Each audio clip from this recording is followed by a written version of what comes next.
Mic po, mic. Kaya naman siguro ng boses ko. No? Naririnig niyo ako? Sama kasi po. Nag-iiko kasi yung... So nagpapasalamat po ako sa ginawa ng Diyos sa aking ministry sa buhay ko. Since I commit myself to the Lord, mga time na yun na parang kumaga may duting pa pagdating sa gano'n hanggang sa makilala ko yung mga Christian ministers, katulad kay Pastor Villar, naging kasama kami. At from him ay mula sa kanya ay talagang kasama si aming sa AF Philippines noon, si Alexander Gargan, ay talagang na-develop po yung aking buhay spiritual at sa pagmiministry ko po ay talagang nakita ko kung paano nag-establish, kung paano nag-initiate ang Panginoon sa aking buhay. Marami pong naging experience, marami naging problema, or sometimes there are many barriers na talagang kuminsan ay parang ayaw mo na, titigil ka na. But kung iisipin po, nag-ministry ako for sa kasalukuyan ay 50 years na po ako sa ministry. Nag-edad po ako ng 21. The age 21, 71 ako ngayon. 71 ako. Aking pong pinsang buo ay halos magkaedad kami yan.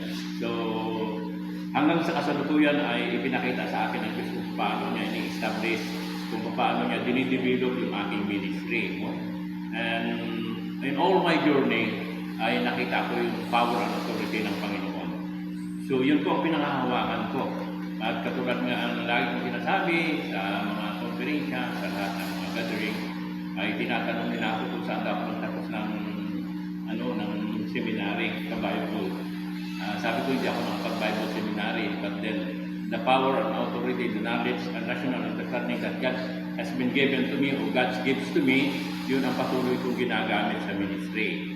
So, nagpapasalamat po sa Diyos sapagkat as I walk deeply sa gawain ng Panginoon ay hindi ko po tinitingnan yung mga negative na mga pangyayari.